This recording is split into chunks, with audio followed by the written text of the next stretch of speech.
Olá pessoal, tudo bem? Hoje nós vamos de creme dental. Você sabia que não era comum as pessoas fazerem a sua higiene bucal com creme dental? E foi através do mercado e da indústria americana que eles introduziram um hábito que hoje é mundialmente aceito, que usar o creme dental no dia a dia, na nossa rotina, tem muito a ver com os nossos hábitos, muito mais do que a gente imagina, e que alguém um dia estudou muito para isso. Gente, é incrível e nós vamos ter insights maravilhosos aí nessa oportunidade, uma vez que a gente vai conversar sobre algo poderoso que são os nossos hábitos. Fique com a gente que você vai descobrir como que aconteceu tudo isso.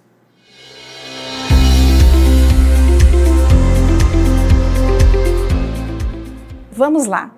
As pessoas até 1905 não usavam na sua higiene bucal o creme dental. E foi através do estudo do comportamento humano e do que tem de descobertas hoje mais associadas com a neurociência que as pessoas observaram o poder que tem o hábito de você ter rotineiramente a aplicação de um mesmo comportamento. E o que acontece? Eles estudaram isso e traduziram isso através de um livro que eu vou apresentar para vocês agora, que é o livro O Poder do Hábito. Dentro deste livro, eu descobri por que as pessoas usam o creme dental e por que a higiene bucal passou a ser um hábito entre as pessoas após a Primeira Guerra Mundial. E tem a ver muito com aquelas nossas escolhas do dia a dia. É muito legal, é uma dica de leitura fantástica e que nós vamos assistir a seguir o vídeo que conta essa narrativa de que os Estados Unidos estudou o comportamento das pessoas para introduzir algo que era totalmente dispensável, a pasta de dente, mas foi a partir da recompensa e do looping do hábito que as pessoas começaram a introduzir e depois de 10 anos tudo isso incorporou na nossa rotina e hoje quem não escova o dente com creme dental não acha que escovou bem os dentes. No começo da década de 1900, apenas 7% dos americanos usavam pastas de dente. Foi aí que a Pepsodent teve uma ideia brilhante: adicionar alguns ingredientes que não mudavam absolutamente nada à limpeza dos dentes. Em apenas 10 anos, o número pulou para incríveis 65%.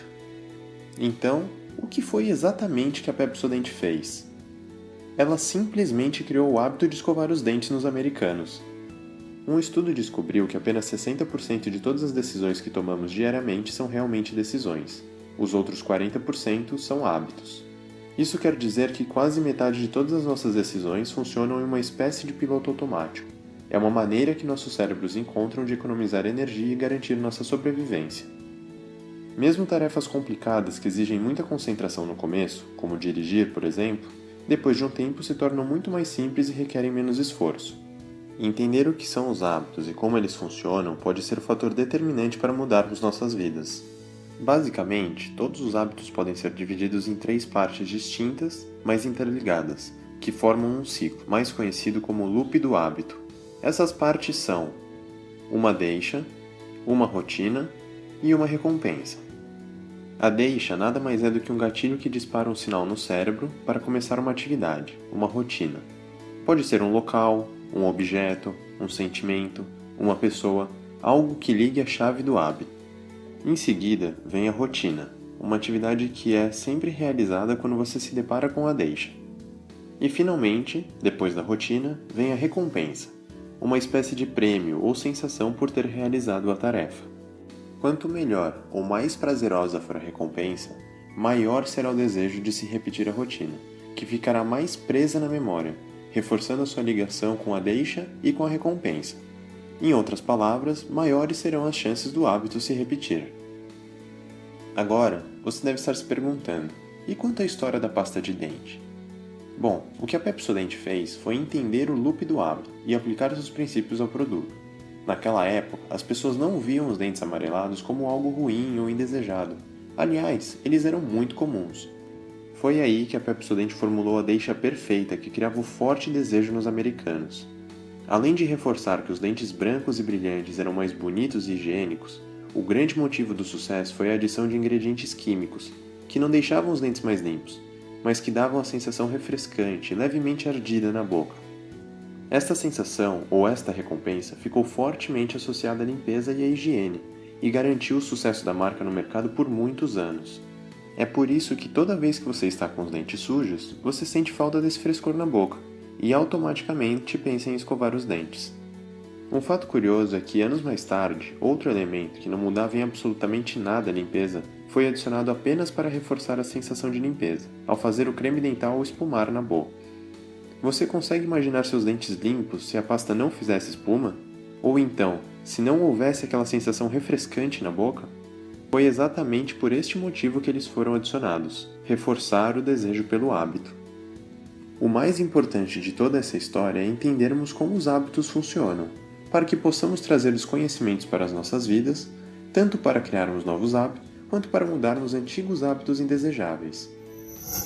Percebemos então que precisamos ter sempre uma deixa para a gente iniciar um novo hábito e que, nesse caso em específico, mesmo sabendo que aquela película que se forma nos dentes era algo que precisava ser eliminado, a grande recompensa era verdadeiramente a sensação de refrescância que o creme dental oferece para as pessoas, além de um dente branco e clarinho também que era a proposta. Então foi estudado o comportamento das pessoas e hoje, através do poder do hábito, que é uma literatura muito legal, a gente hoje consegue então interferir em outros padrões de hábitos bem importantes. E o que a gente percebe? Que quando a gente tem uma constância na execução de uma atividade, a gente consolida um hábito.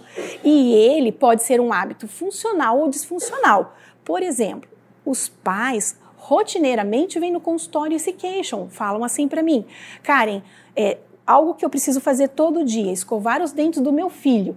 Todos os dias ele faz birra e chora ao escovar os dentes. Como eu posso mudar isso? Aí nós temos que ir na neurociência e descobrir como os comportamentos se consolidam. Vamos observar esta criança que está conseguindo escovar os dentes de maneira divertida. O que aconteceu com o hábito, né? A família conseguiu romper um hábito que era o choro e era o comportamento recorrente através da brincadeira.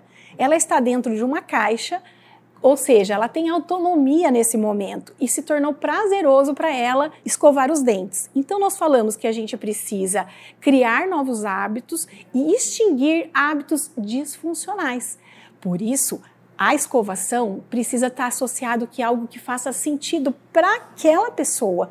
Então, a recompensa vem depois, uns dentes bonitos, mas que para a criança não pode ser a deixa que no momento ela entenda.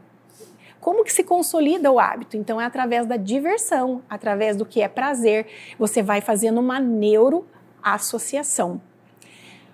Hábito é algo bem importante e que a gente lida no dia a dia para mudar muitos comportamentos. Por exemplo, iniciar uma dieta de comer alimentos saudáveis, começar o emagrecimento. Para tudo isso nós vamos usar a mesma estratégia que eles usaram para mudar o nosso comportamento, para introduzir, por exemplo, o creme dental na higiene bucal, que não era algo que existia.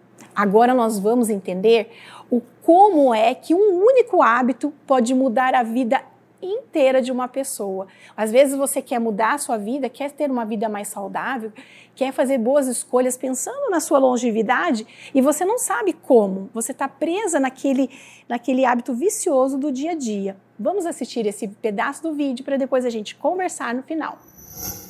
Outro fato muito interessante sobre os hábitos é que alguns deles são capazes de desencadear uma sequência de mudanças positivas em nossas vidas. Eles são conhecidos como hábitos angulares.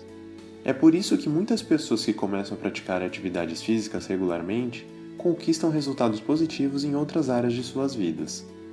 Elas começam a se alimentar melhor, elas mudam seus hábitos em relação ao sono, diminuem o cigarro, o álcool e têm até mudanças no comportamento, se tornando pessoas mais pacientes e dispostas. A razão pela qual um hábito angular funciona é que ele fornece pequenas vitórias, pequenas sensações de sucesso que são mais fáceis de serem atingidas e que fazem você acreditar que conquistar a mudança em outras esferas da vida também é possível. Um hábito angular, ele é um hábito que normalmente faz uma série de mudanças na nossa vida. E eu posso falar também pela minha rotina, pelo meu dia a dia. A partir do momento que eu decidi cuidar do meu hábito do sono, eu comecei a usar o aparelho todos os dias para eu dormir.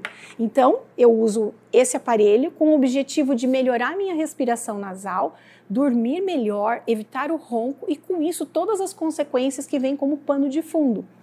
O que acontece? Normalmente, quando a gente trabalha com o sistema miofuncional, não basta única e exclusivamente usar um dispositivo e simplesmente tudo termina. Nós precisamos alterar rotinas, trabalhar competências, né, que a gente trabalha do dia a dia e melhorar a rotina da nossa vida, que seria fazer boas escolhas, uma boa alimentação, ter um estilo de vida associado com tudo isso. Então, se eu faço uma escolha, que é escolher um novo tratamento para a minha vida, eu vou mudando todos os outros hábitos que estão ao redor desse. E é esse tipo de orientação e esse tipo de cuidado que nós temos, porque nós temos o início, que é a tomada de decisão, e depois, a partir daquilo que nós escolhemos, nós podemos auxiliar você a consolidar bons hábitos na sua vida. Então, hoje, quando você chegar em casa e for escovar os seus dentes, você vai observar: será que meus dentes ficaram mais lisinhos? Que gostoso é dormir com os dentes bem escovados. Talvez essa recompensa seja algo que você vai repetir 2, 3 vezes automático. E o seu cérebro, provavelmente, ele está te poupando de usar muita energia para pequenas decisões. Por isso, nós vamos ficar com uma frase do pensador que tem tudo a ver com o que nós estamos falando hoje. Nós somos o que repetidamente fazemos. Excelência, então, não é um ato, mas um hábito. Agradeço a você que ficou com a gente até agora. Deixe seu like, curta os nossos vídeos, acompanhe nosso trabalho, que fazemos isso com carinho para você.